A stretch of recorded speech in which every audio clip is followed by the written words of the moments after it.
1857 की बात है। एक शख्स दिल्ली की गलियों में खड़ा मुसलमानों की लाशों के ढेर देख रहा था। मुगलिया हुकूमत खत्म हो चुकी थी। 50,000 उलेमा फांसी के फंदे पर लटकाए जा चुके थे।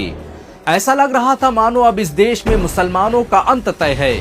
तभी उसकी नजर जमीन पर पड़े कागज के एक टुकड़े पर पड़ती है, जिस पर लिखा था, इक़रा बिस्मि रब्बिकल लज़ी खलक़, पढ़ अपने रब के नाम से जिसने तुझे पैदा किया। वो शख्स उस जले हुए कागज के टुकड़े को जेब में रखता है और अपने साथी से कहता है, भारत आजाद होने वाला है। मैं हिंदुस्तान का सबसे बड़ा तालीमी इदारा कायम करने वाला हूँ। ये शख्स कोई और नहीं बल्कि अलीगढ़ मुस्लिम यूनिवर्सिटी का बानी सर सैयद अहमद खान था, जिसने उस वक्त भारत में ऑक्सफोर्ड और कैम्ब्रिज जैसी यूनिवर्सिटीज को बनाने का ख्वाब देखा, जिसके बारे में कोई ख्याल भी नहीं कर सकता था।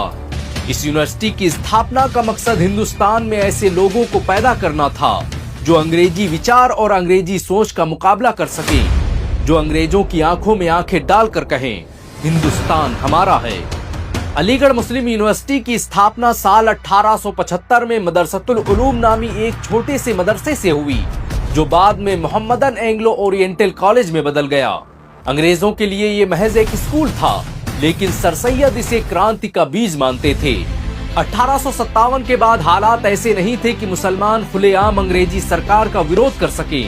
ऐसे में एक ऐसे संस्थान की जरूरत थी जिससे निकलने वालों की वेशभूषा तो अंग्रेजों जैसी हो, लेकिन उनके दिल भारत के लिए धड़कते हों। सर सैयद अहमद खान इस यूनिवर्सिटी की स्थापना के लिए कुछ भी करने को तैयार थे।